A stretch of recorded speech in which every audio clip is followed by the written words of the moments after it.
गौरांग गौरांग गौरांग गौरांग गौरांग गौरांग। हरे कृष्णा। जगन्नाथ लीलामृत को आगे बढ़ाते हुए कल जिस प्रकार हमने श्रवण किया कि विद्यापति ब्राह्मण शबरों के गांव में पहुंचे हैं और गांव वालों ने उनको कहा कि आप विश्ववसु के घर पे जाइए, वो अतिथियों का बहुत अच्छा आदर सत्कार करते हैं, वो आपकी पूरी व्यवस्था कर देंगे। इस प्रकार जब विद्यापति ने विश्ववसु के घर पहुंचकर दरवाज़ा खटखटाया, तब विश्ववसु की 16 साल की सुंदर पुत्री ललिता ने दरवाज़ा खोला और कहा कि इस समय मेरे पिताजी बाहर गए हैं, परंतु लौटते ही वे आपके ठहरने की सारी व्यवस्था कर देंगे। कृपया आप घर के बाहर प्रतीक्षा करें। कुछ समय बाद विश्ववसु घर लौटे और उनके शरीर से बहुत मधुर सुगंध आ रही थी और उनके ललाट पर सुगंधित सुंदर तिलक लगा हुआ था।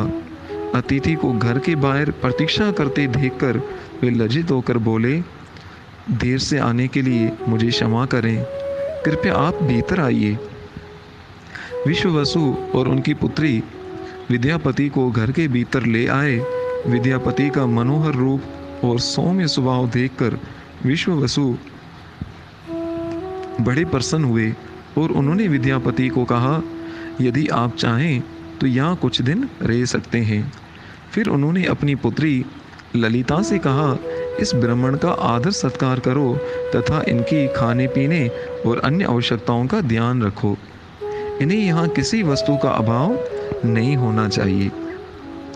विद्यापति ने वहाँ भोजन के उपरांत विश्राम किया, परंतु जिस समय विद्यापति विश्ववसु की प्रतीक्षा करने के लिए उनके घर के बाहर बैठे थे, तभी उन्हें उस घर में से एक बहुत ही मनमोहक सुगंध आ रही थी। और खास करके जब विश्ववसु घर पे लौटे थे तो उनके शरीर से इतनी सुगंध अधिक बढ़ गई थी। इस पर विद्यापति मन ही मन में विचार करने लगे थे कि ये मनमोहक सुगंध कहाँ से आ रही है। मैंने अपने सारे जीवन में ऐसी मधुर गंध का कभी भी अनुभव नहीं किया। मुझे यहाँ कुछ दिन और प्रतीक्षा करनी चाहिए। हो सकता है मुझे नील माधव के विषय में कुछ पता चल जाए। ये सोचकर वे कुछ दिनों तक वहीं रुककर आसपास के विभिन्न स्थानों पर भगवान नीलमाधव को ढूंढने लगे।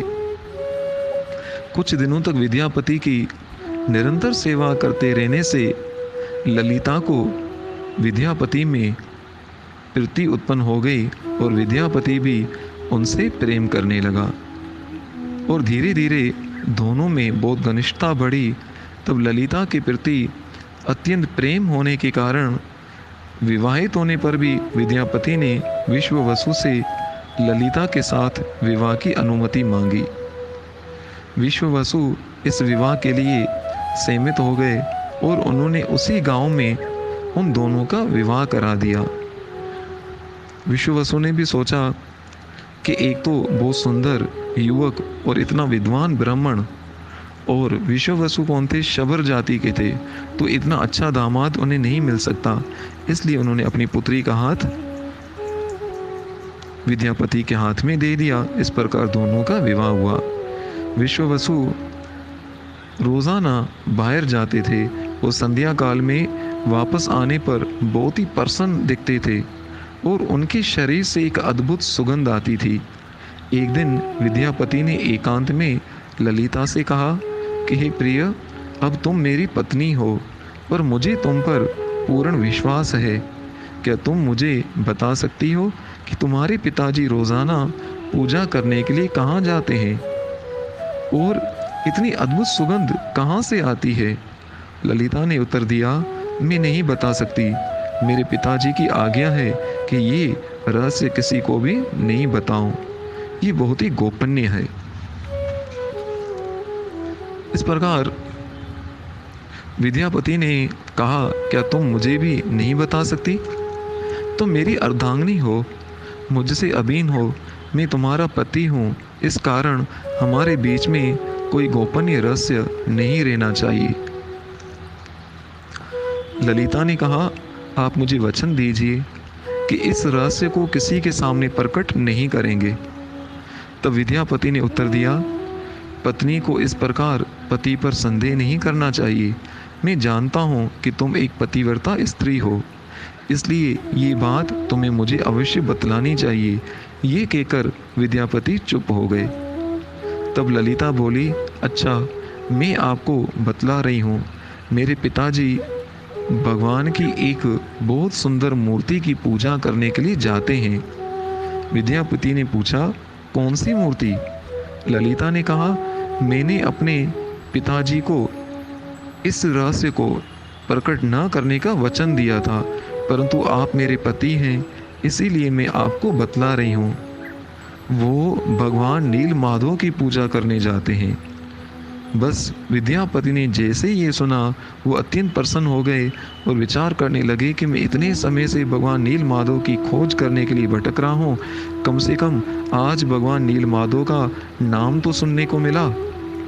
तो इसका अर्थ ये है कि भगवान नील माधव अवश्य यहीं कहीं आसपास में होंगे। विद्यापति अब ललिता के प्रति बहुत ही प्रेम प्रदर्शन करने लगा और उनके अत्यंत प्रेम पूर्वक व्यवहार को देखकर ललिता ने अंत में उन्हें भगवान नील माधव के विषय में और भी बहुत सारी बातें बतला दी। विद्यापति ने उससे नम्रतापूर्वक कहा कि तुम अपने पिताजी से निवेदन करो ना कि एक दिन वे मुझे अपने साथ ले जाएं। ललिता बोली, मैं अवश्य ही आपकी सहायता करूंगी। संध्या के समय पूजा करके घर लौटे विश्ववसु के द्वारा प्रसाद ग्रहण करने के उपरांत ललिता उनके पास गई और बहुत ही अत्यंत प्रेम के साथ बोली, पिताजी, मैं आपसे कुछ मांगना चाहती हूँ। विश्ववसु ने पूछा, पुत्री, तुम क्या चाहती हो? ललिता ने कहा, मैं आपसे कुछ विशेष वस्तु मांगना चाह रही हूँ। मैं जानती हूँ कि उसे देने में आपको कुछ संकोच होगा, परंतु आपको ये वस्तु मुझे देनी ही होगी। विश्ववसु ने कहा, कहो पुत्री, क्या चाहती हो? ललिता ने कहा कि हे पिताजी, मेरे पति में नील माधव के दर्शनों की बहुत ही तीव्र इच्छा है। मैं चाहती हूँ कि आप उन्हें अपने साथ ले जाइए। ये सुनकर विश्ववसु बहुत गंभीर हो गए। वे विचार करने लगे कि विद्यापति के साथ ले जाना उचित होगा या नहीं। वे जानते थे कि यदि कोई अनधिकारी व्यक्ति भगवान नील माधव के दर्शन के लिए पहुंच जाएगा तो प्रभु अप्रकट हो जाएंगे। अतः किसी और व्यक्ति को साथ ले जाने पर नील माधव को अप्रकट होने का भय विश्ववसु को सताने लगा। जब ललिता ने देखा कि पिताजी इस बात के लिए राजी नहीं हो रहे, तो उसने कहा, यदि आप मेरे पति को नील माधव के दर्शन के लिए साथ नहीं ले जाएंगे तो मैं अभी विष खाकर प्राण त्याग दूंगी। इस बात के लिए आपकी असहमति का अर्थ कि आप मुझे प्यार नहीं करते। ये कहकर वे विषपान करने के लिए तैयार हो गई। और ये स्त्रियों का सबसे शक्तिशाली अस्त्र होता है कि मैं प्राण दे दूंगी, मैं विष खा लूंगी, मैं आत्महत्या कर लूंगी। उनके ऐसा कहने पर पिता या पति क्या उत्तर दे सकते? अंत में वे ये कहने के लिए मजबूर हो गए कि तुम जैसा चाहती हो वैसा ही होगा। अब इसके बाद क्या हुआ वो अगली कड़ी में हम श्रवण करेंगे। बस याद रखिए कि आप और हम सौभाग्यशाली हैं कि हमें भगवान ने इस कलयुग के भयंकर समय पर ये सद्बुद्धि दी है कि आप भगवान जगन्नाथ की अद्भुत कथा को श्रवण करने का और मैं भगवान जगन्नाथ की कथा कहने का सौभाग्य प्राप्त कर रहा हूँ। और वास्तव में हरि कथा तो अमृत के समान है। इसीलिए भागवत महापुराण में हरि कथा को अमृत ही कहा गया है। और जब हमारे जीवन में हरि कथा अच्छी ना लगे और भगवान के विषय में चर्चा करना अगर हमें अच्छा नहीं लगता, तो इसका अर्थ एक ही होता है जो कि संत तुलसीदास जी ने कहा है, पूर्वों के पाप कर्म से तुलसी हरि कथा न सुहाए।